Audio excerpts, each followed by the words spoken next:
Feen lubbuun namoota dabruu fi namni hedduun madaa'uu himan.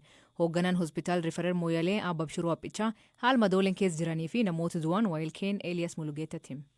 Nama dhuugaan gad dhufanii ka nama injarii qabuuf ka du'elleen gad dhufanii namni injarii qabu nama 29ti namni ammoo lubbuu dhabe 6 akkana warkanaan dhufanii gara hospitaala cufti dhiiraa akkana nam 6 malee kaan dhibiini namni siriyaasiin namni injarii siriyaasii qabu nam 2 heed injarii qaba sullee nama dhagaa hospitaal fulleessaa ka gaamboo kaanii achi geessanidha. Mee jarri kun kan simbira dhufan ka obbaanis ka lubbuu dhabaniis ta'e ka injiriidhaan dhufan kuni miidhaan isaanii maal fakkaata jechuun maalidhaan ka dhawaamanii moo rasaas moo maalidha wanti isin argitan maalidha? Namni kun guddinni yookaan dhakaacha yookaan billaahaa yookaan baangaa wanni tummiyaasuun sadeen malee ammoo wanni risaasa maanii hin jirtudha. Yoomidha kuni kan mudate? Guyyaa ahada sandee aanzee bakka kalee cufa nama dhufe edallee reeffa dhufe akkana har'a ammoo guyyaa hawwamaan arginedha. Lakkoofsi namoota du'ee kan caaluu himan namoonni achi turan eegii bonii yookiin hongeen bardabree uummata qullaan bisee Itoophiyaa fi Keenya irraa uummanni warqee barbaaduu fi dabeel keessattuu Bakiiloo jedhamtuutti bobba'an kuutaa bulchiinsa Mooyalee jalaatti bakka bu'aan uummataa naannoo Golboo Abbeediin Adidiidaa maaltu akka uumame nutti hima.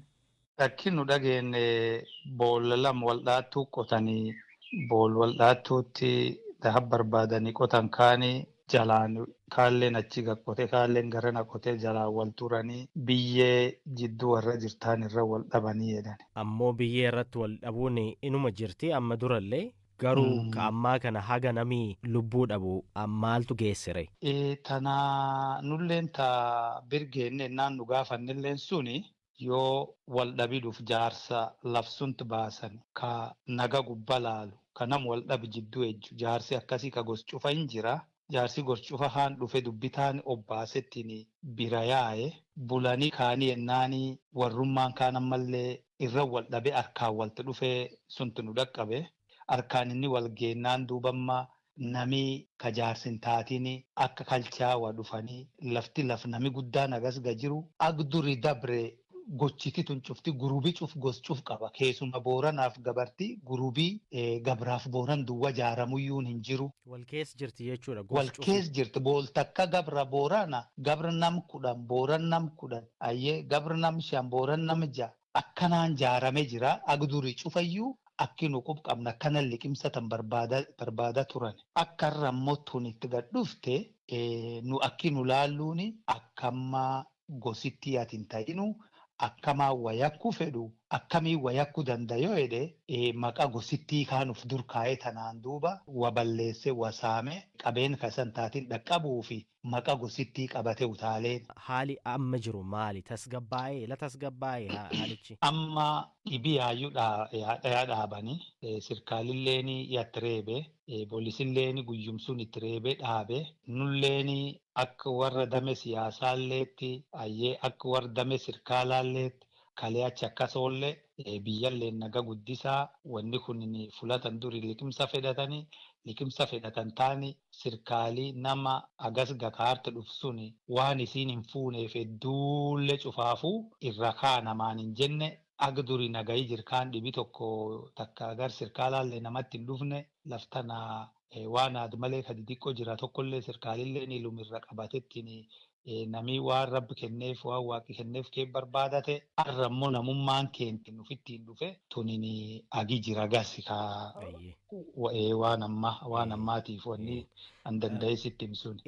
Gosa kakkaatu keessa jira jettee ka gam Itoophiyaa sunillee ka daha barbaadanillee hin jiraniimi? In jira nami gaafum qaraatu guddoo namillee fudhatan namatti ka lafalaati dhufnu dhufeedhe guddoo himate himacha sun nulleeni akka war siyaasittiilleetti wanni nu sirkaala dabarsine nu warra daarii gubbaa qubatu finni yoo inni garkeen kan jiru kagamaa kaga Itoophiyaa dhufu yoo finni gam Itoophiyaa jiraatu nullee narmayaanee achi taakkinu marroo nu obboleessaaf obboleessi gam qubatu warrum durutti wal dhiyeessu malee warra finna garkeen jira irra wal dhiibuuniti uummati kuyyoo barbaadate kalee horiin irra obba'e oola guddoo keessa gabba'e warri ofii keessatti yoo afillee liqimsa hin qabu yoo liqimsaan kaarmi jiraate taate akka inni malkaan taakku kun Itoophiyaan jedhina kun Keenyaan jedhina nam hin dhiibina jedhanii sirkaalilleen akkasiin nurrumatti haamine warri sun guddatee ka Itoophiyaalleen garan hin jira.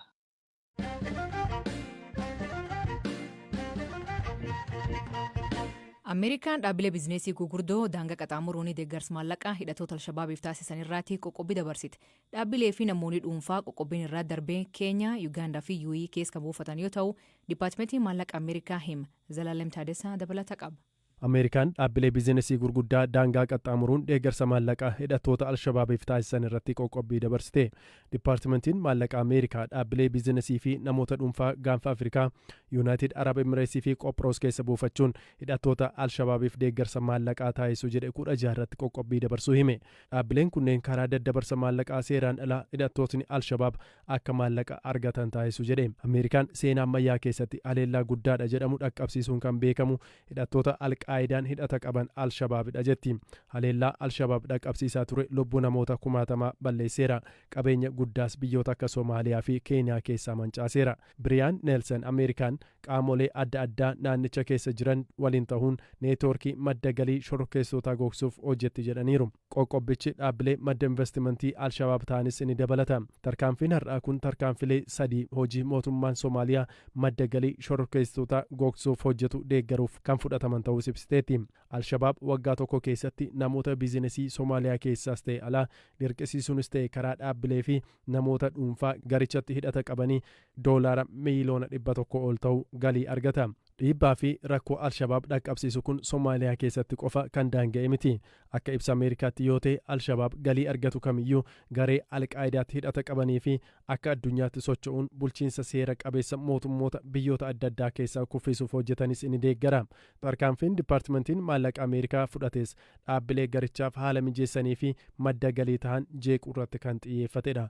Alshabaab sirna faayinaansii gaanfa Afrikaa keessaa akka malee seeraan ala fayyadamaa jiraachuus eerti Ameerikaan. Dhaabbilee fi namootni dhuunfaa qoqqobbii ammaa keessatti hammataman kanneen akka fedha garee Alshabaabitti karaa galii dhaabbilee bizinesii garichaaf haala mijeessan dabalata.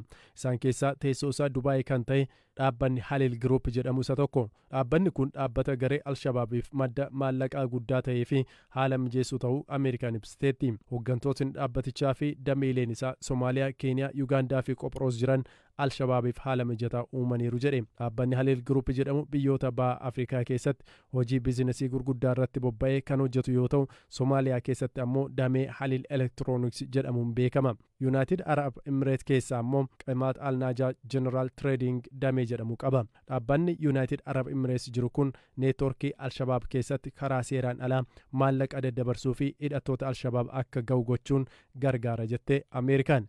Keeniyaa keessaa namni Faayisal Yuusuf Diinii jedhamu Alshabaab bakka bu'uun karaa dhaabbata Halil maallaqa dabarsuun akka gargaaru himte.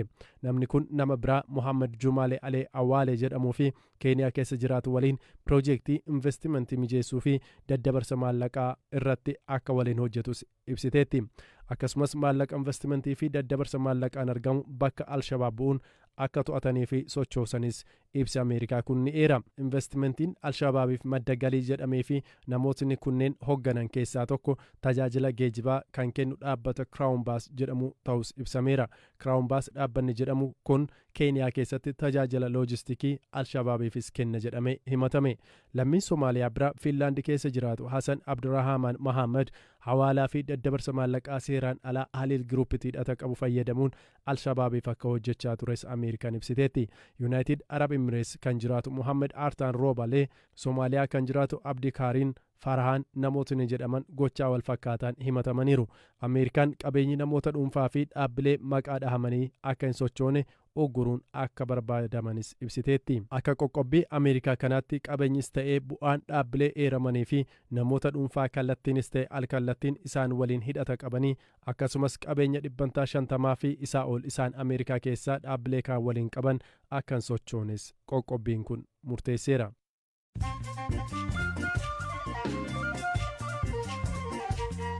Kan dhageeffachaa jirtan sagantaa BBC Afaan Oromoo kan Naayiroobii keenya irraa dhufu amma oduu gaggabaaboo addunyaa isanii dhiyeessaa.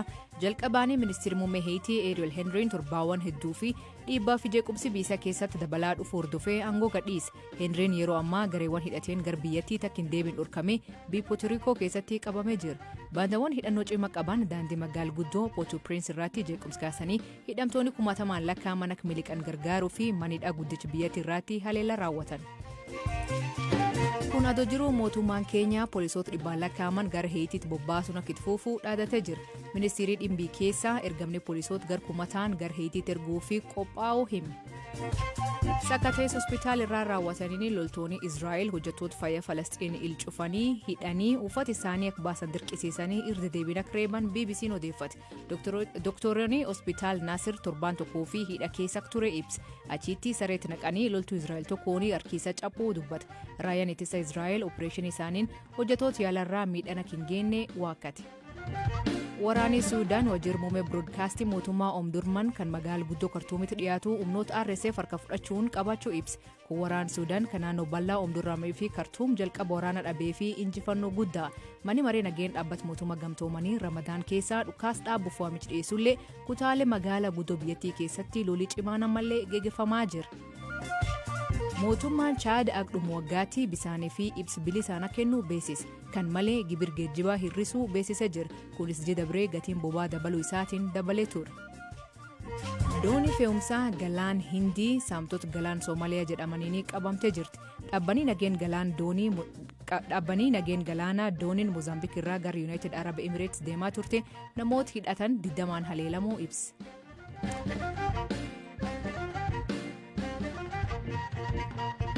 Barraaqoo Muudaa fi Leensa Cuulii Bardabree rikoodii abbaa mana gabaabaa fi haadha mana dheertuu cabsuun beekamtii guddoo Itoophiyaa keessatti argatan. Dheerinni barraaqoo seentimeetira 89, kaleensaa immoo meetira 1 fi seentimeetira 65 daa'ima argachuu dabalatee haala isaan amkeessa jiran irratti odeeffanne. Daa'imni beekam jilbaan deema sooshaal miidiyaan natti gadi hin baasinii malee. Warruma yuutuubii tokko dhufee na asoofsiisee warsuniitu viidiyoo baas malee akka isaan daa'im qabadde deemu barbaamtu. Gar miidiyaa kanaatti garuu hin baafnee malee beektaa hedduu daa'ima haalli dafanii miidiyaa baasuullee xiqqoo hin eeyyamamu. Kanaaf xiqqoo wanneedha gilli xiqqoo jabeeffate dheeti. Akkana kan xiqqoo nam dhibbi waan ta'eef. Dhugaa. Dhiir moo dubra? Dhiira bee. Daa'im ji'a gamii? Aguntii gaayyuu hamdi 8 ga'uufa. Dheera boo Akileensaa dheera boo si gulbaye. Akileensaa dheeraa beekamaa hamdi 8 naga'uu jira. Na caalfaa itti yaaddofte. Inni abba caalu malee akka aadaattu inni abba caalu jedhanii. Ayyee maqaan isaa eenyu? Waaqoo. Maqaa kan maatti moggaasan isaa hangafaaf moo sababa biraa jira? Hedduu beektaa maqaan hangafaallee ni jira. Maqaan hangafaallee hedduu waaqoo faliifan boruufa maqaan hangafaati sun ammoo waaqaa kenneellee kanumaa fe'ee waaqotu baase. Beekamtiin tun eegii dhufte jireenya keessan maaliin jijjiire? Beekamtii ani hojjetu mootummaati. Beekamtiin kun uummata biraa takka malee fudhatamaallee namni argachiisan malee duuba. Uummata biraa garuu akkasumas beekamtii argateera. Eegii daa'imni dhufee amma eegii waaqoon dhalatee jireenyi kan kee akkamiin jijjiirama akka barraaqotti? Jireenyi kiyyaa durii nama lamqoof turre man keessaallee karaa manaallee taanaan akka malee ijoolleen akka malee nam gammachiifti. Wanni ijoollee dura caala nam gammachiisaallee hin jiru. Jireenyi kiyyaa duriillee caala gammada ta'een akka inni jiraatu na godhee jira bakka. Man kiyyaa yoo busee jira. Kanaaf akka malee waan baay'ee namaatti to'ate baay'ee na gammachiisee jira. Ilmi argachuu caalu wanni nam gammachiisan jirtu. Dhuga. Kanaaf akka malee nam gammachiisa. Akka barraaqotan silaa ijoollee ganfa feeta. Ijoolleen kenna waaqaati. Dhabu waaqni naa kenne garuu waaqumaaf bee waaqni naa kennu garuu ani nyaata shan ijaa kan fedhila. Hayyee galatoon barraaqoo keenya.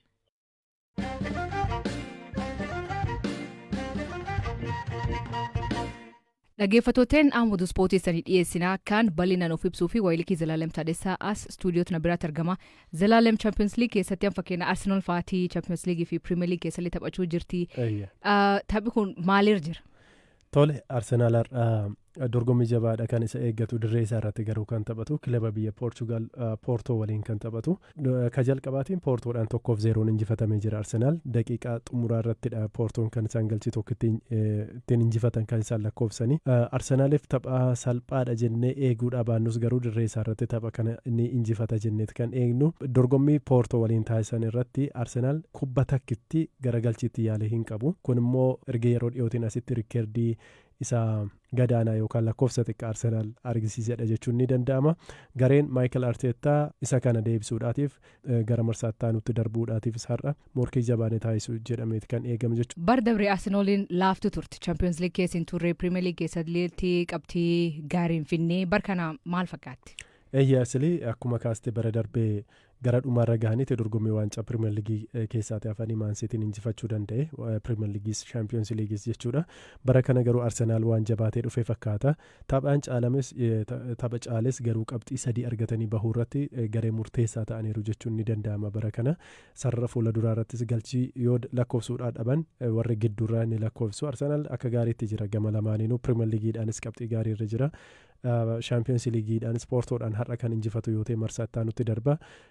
Rakkoon jiru waa lama tokkoon miidhaa taphattoota hojii wal qabatee taphataa jabaa Arsenaal Gabriel Martinelli miidhama isa mudate irraa kan ka'e har'a hin taphatu yeroo dheeraaf miidhamee kan jiru immoo Taakero Toomiyaasuudha taphataa sarreetti isaa cinarra kan taphatu jechuudha.